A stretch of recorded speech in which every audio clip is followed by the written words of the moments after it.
Alam niyo ba kung ba't may Biblia? 14:37 ng unang Korinto. Pakinggan niyo.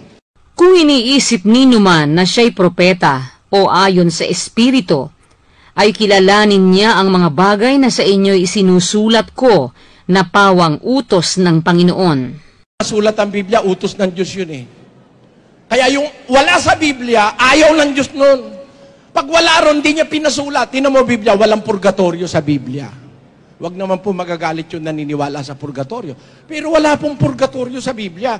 Hindi naman ako unang nagsabi niyan. Ayaw lang natin pansinin eh. Sinabi ni Rizal yan sa unexpurgated no limita ang here. But now, let's see how the idea of purgatory, which is absent from both the Old and the New Testaments, became Catholic doctrine. The word purgatory is absent from both the Old and the New Testament according to Dr. Jose Rizal, our national hero.